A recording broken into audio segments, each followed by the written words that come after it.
င်းပြောရရင်တော့ဘယ်ဆိုရတက်လာဒီစစ်ဖက်နှက်အောက်မှာပဲဆက်ပြီးတော့မှရှိနေရမယ်ဆိုတာကိုလည်းဒီသတင်းကတက်တည်ပြလိုက်တာဖြစ်ပါတယ်ဒီဘက်မှာလည်းရှိတာကဒီကျန်းဖို့ကနေတက်လာမဲ့လူတွေနဲ့နော်ယူနီဖောင်းဝတ်ထားတဲ့လူနဲ့ယူနီဖောင်းချွတ်ပြီးတော့လုံနေတဲ့လူတွေနဲ့ဘယ်လိုမျိုးအာဏာပြိုင်မှုတွေရှိလာအောင်မလဲပေါ့နော်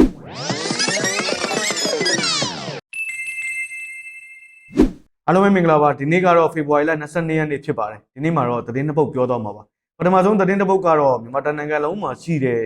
မြို့နယ်အုပ်ချုပ်ရေးအဖွဲ့တွေထဲမှာအကြမ်းဖက်စစ်တပ်ဘက်ကဗိုလ်မှူးအဆင့်ရှိတဲ့အရာရှိတွေကဥဆောင်ပြီးတော့အုပ်ချုပ်သွားမယ်ဆိုတဲ့သတင်းမှာနောက်ထပ်သတင်းတစ်ပုဒ်ကတော့ဒီဗမော်မှာရှိတဲ့ခလာရ236ရဲ့ကာကင်းစခန်းကို KIA ပူးပေါင်းတပ်ဖွဲ့တွေကသိမ်းပိုက်လိုက်တယ်ဆိုတဲ့သတင်းမှာအဲ့တော့ပထမဆုံးသတင်းတစ်ပုဒ်ကိုပြောပြပါမယ်မြန်မာတိုင်းနိုင်ငံလုံးမှာရှိတဲ့မြို့နယ်အုပ်ချုပ်ရေးအဖွဲ့တွေထဲမှာအကြမ်းဖက်စစ်တပ်ဘက်ကဗိုလ်မှူးအဆင့်အရာရှိတွေကဥဆောင်အုပ်ချုပ်သွားမှာဖြစ်ပြီးတော့တန်းဖို့အစိုးရနဲ့အတူအုပ်ချုပ်ရေးအရာရှိတွေဗိုလ်မှူးအသစ်တွေတက်လာမှာဖြစ်ကြောင်းကိုလည်းသိရပါတယ်။ဒါမဲ့ဒီမလအတွင်းထဲမှာလွတ်တော်ခေါ်ယူပြီးတော့တန်းဖို့အစိုးရအသစ်ဖွဲ့စည်းတဲ့အချိန်မှာလည်းဒီနိုင်ငံတော်ဝန်မှာရှိတဲ့မြို့နယ်အုပ်ချုပ်ရေးအဖွဲ့တွေထဲမှာနယ်မြေခံဗိုလ်မှူးအသစ်တွေကအုပ်ချုပ်ရေးအရာရှိများဖြစ်လာပြီးတော့မှအုပ်ချုပ်မိဖြစ်ကြောင်းမြို့နယ်အုပ်ချုပ်ရေးအဖွဲ့တွေရဲ့ဥက္ကဋ္ဌကိုပြည်ထရေးဝန်ကြီးဌာနလက်အောက်မှာရှိတဲ့အထွေထွေအုပ်ချုပ်ရေးဦးစီးဌာနကအရာရှိတွေကရယူမိဖြစ်တော်လဲအဓိကအုပ်ချုပ်မဲ့ဖို့ကဲတာဝန်ရှိသူတွေကတော့စစ်တပ်ကအုပ်ချုပ်ရေးအရာရှိဗိုလ်မှူးတွေဖြစ်တယ်လို့သိရပါတယ်။မြို့နယ်အုပ်ချုပ်ရေးအဖွဲ့တွေအားလုံးမှာအုပ်ချုပ်ရေးအရာရှိအဖွဲ့ဝင်1အဖြစ်သက်ဆိုင်ရာနယ်မြေခံတပ်တွေကတင်သွင်းတဲ့ဗိုလ်မှူးတအုပ်ကိုခန့်အပ်မှာဖြစ်ပါတယ်။အဲ့ဒါကတနိုင်ငံလုံးမှာရှိတဲ့မြို့နယ်အုပ်ချုပ်ရေးအဖွဲ့တွေအားလုံးမှာပြောင်းလဲလုပ်မှာဖြစ်ပါတယ်။ဒါကနိုင်ငံတော်စီမံအုပ်ချုပ်ရေးကောင်စီရဲ့ညွှန်ကြားချက်အမှတ်4/2025အရအဲ့ဒီလိုပြောင်းလဲလုပ်မှာဖြစ်ပါတယ်။သက်ဆိုင်ရာမြို့နယ်အုပ်ချုပ်ရေးအဖွဲ့ရဲ့ဥက္ကဋ္ဌကထွေအုပ်အရာရှိဖြစ်ပေမဲ့မြို့နယ်တစ်ခုလုံးကိုအုပ်ချုပ်မဲ့အရာရှိကတော့ဂျမစစ်တပ်ဘက်ကအုပ်ချုပ်ရေးအရာရှိဗိုလ်မှူးတွေပဲဖြစ်ပါတယ်လို့လည်းနေပြည်တော်ရဲ့စစ်ဘက်သတင်းရင်းမြစ်က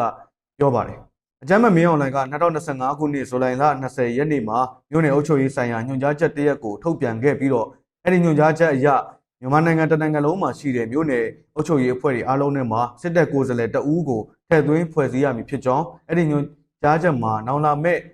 အစိုးရအဆက်ဆက်ကျင့်သုံးရမည်ဖြစ်ကြောင်းကိုလည်းပြောပါတယ်။မင်းအောင်လှိုင်ရဲ့ညွှန်ကြားချက်အမှတ်4/2025မှာနိုင်ငံတော်ဝန်မြို့နယ်အုပ်ချုပ်ရေးဆိုင်ရာအကောင့်ထဲဖော်ရမှာအုပ်ချုပ်ရေးအဖွဲ့များဖွဲ့စည်းပုံတာဝန်နဲ့လုပ်ငန်းစဉ်များအားလုံးကိုသတ်မှတ်ပေးထားကြောင်းမြို့နယ်အုပ်ချုပ်ရေးအဖွဲ့တွေအားလုံးမှာစစ်တပ်ကိုယ်စားလှယ်တအူးကိုထည့်သွင်းဖွဲ့စည်းရမည်ဖြစ်ကြောင်းသိရပါတယ်။မင်းအောင်လှိုင်ထုတ်ပြန်ခဲ့တဲ့မြို့နယ်စီမံခန့်ခွဲရေးနဲ့အုပ်ချုပ်ရေးကော်မတီအဖွဲ့တွေထဲမှာမြို့နယ်အုပ်ချုပ်ရေးမှူးဥက္ကဋ္ဌအဖြစ်ထွေအုပ်အရာရှိက၎င်းစစ်တပ်ကိုယ်စားလှယ်တအူးစီမံကိန်းရေးဆွဲရေးဦးစီးဌာနမြို့နယ်ဦးစီးမှုမြို့နယ်ဥပဒေအရာရှိမြို့နယ်လဝကဦးစီးမှုမြို့နယ်အုပ်ချုပ်ရေးမှူးကတာဝန်ပေးအပ်သူတအူးတို့ကအဖွဲ့ဝင်များအဖြစ်ဆောင်ရွက်ရမည်ဖြစ်ကြောင်းမြို့နယ်ရဲတပ်ဖွဲ့မှူးကတော့အတွင်းမှုအဖြစ်ဆောင်ရွက်ရမှာဖြစ်ပြီးတော့မြို့နယ်စီမံခန့်ခွဲရေးနဲ့အုပ်ချုပ်ရေးအဖွဲ့တွေထဲမှာအဖွဲ့ဝင်9ဦးပါဝင်ပြီဖြစ်ကြောင်းကိုလည်းသိရပါတယ်။2021ခုနှစ်ကျန်းနာသိန်းတဲ့အချိန်ကနေစတင်ပြီးတော့ယနေ့အချိန်အထိကိုနိုင်ငံလုံးမှာမြို့နယ်စီမံအုပ်ချုပ်ရေးအဖွဲ့တွေဖွဲ့စည်းထားပြီးတော့အဲ့ဒီအဖွဲ့တွေထဲမှာဗိုလ်မှူးတွေကိုအုပ်ချုပ်ရေးအဖွဲ့ဝင်အရာရှိတွေဖြစ်စစ်တပ်ကခန့်ထားတာဖြစ်ပါတယ်။အဲ့တော့ဒီသတင်းနဲ့ပတ်သက်ပြီးတော့ပြောရမယ်ဆိုရင်တော့အာဏာသိမ်း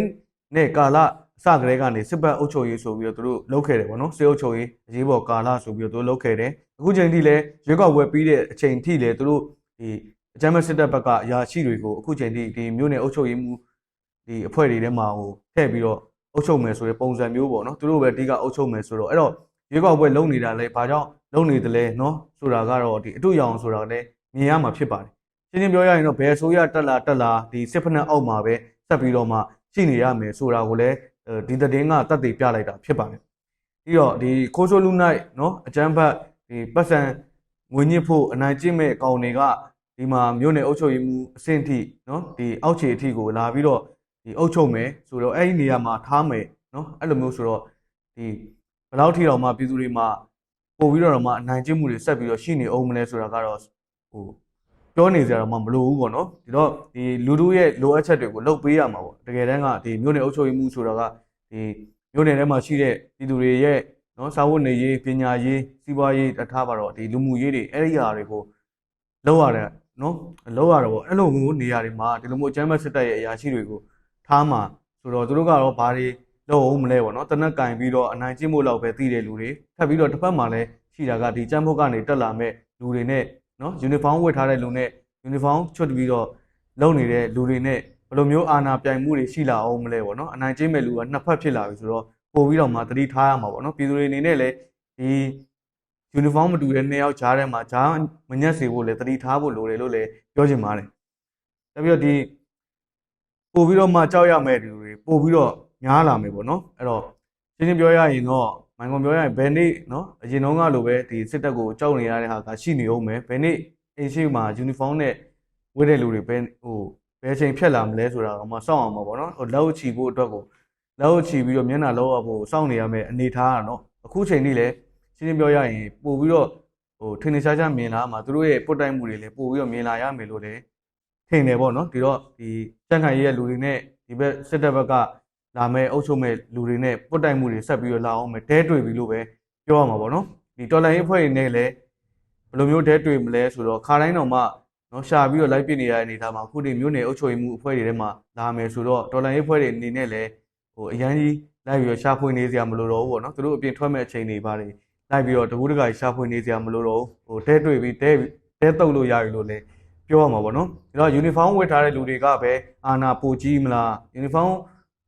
မဝတ်ထားတဲ့ချွတ်ထားတဲ့လူတွေကပဲအာနာပိုကြီးမလားပေါ့နော်ဆက်ပြီးတော့ဘသူကဘလို့ပို့ပြီးတော့ရုံမာမလဲဆိုတာကတော့ဆက်ပြီးတော့စောင့်ကြည့်ရမှာဖြစ်တယ်ဘသူကပို့ပြီးတော့ထောသွားမလဲပေါ့နော်အဲ့လိုမျိုးတွေရောဆက်ပြီးတော့ရှိသေးတယ်ဒီသူတွေကဘသူကိုပို့ကြောက်ရမလဲဆိုတာကိုဆက်ပြီးတော့စောင့်ကြည့်ရပါပေါ့နော်အဓိကကတော့ခုနပြောသလိုပဲဒီနှစ်ယောက်ရဲ့ကြားထဲမှာပေါ့နော်ဒီ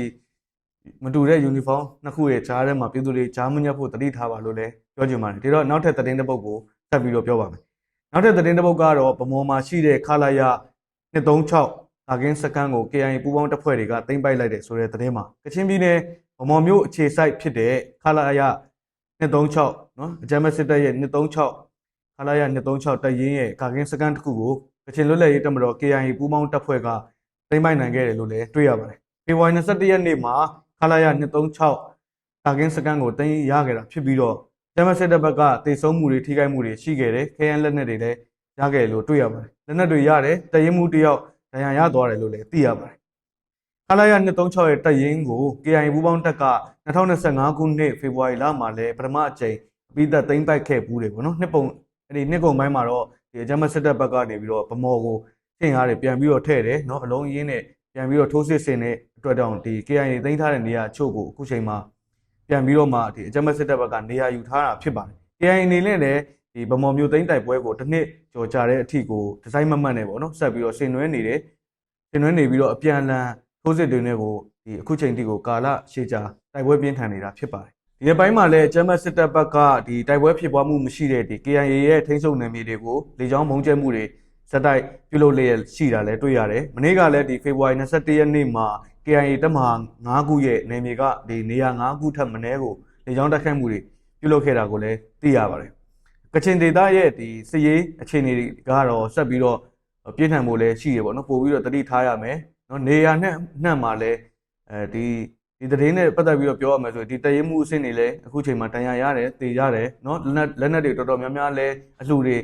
လုံနေတာလည်းတွေ့ရတယ်ပေါ့နော်နေရာနဲ့အနှံ့မှာကိုအကြမ်းဖက်စစ်တပ်ဘက်ကဒီတွေးထွက်တန်ယိုတွေတော်တော်လေးကိုများနေတာဖြစ်ပါတယ်ကျွန်တော်တော်လန်ရေးအချိန်ကုန်ကလည်းပို့ပြီးတော့ပြင်းထန်လာပြီဖြစ်ပါတယ်နော်ဒီတော့ဆက်ပြီးတော့အောင်ပွဲသတင်းတွေလည်းဆက်ပြီးတော့မျှော်လင့်နေပို့ပြီးတော့မှနော်အားရစရာကောင်းတဲ့အောင်ပွဲသတင်းတွေလည်းဆက်ပြီးတော့စောင့်ကြည့်ရအောင်လို့ပဲပြောရင်းနဲ့ပဲကျွန်တော်ဗီဒီယိုကိုဒီမှာပဲအဆုံးသတ်ချင်ပါတယ်ဗီဒီယိုကိုဆုံးဖြတ်ကြည့်ရှုပေးတဲ့အတွက်ကျေးဇူးတင်ပါတယ်နောက်ဗီဒီယိုတွေမှာပြန်လည်ဆုံတွေ့ကြပါမယ်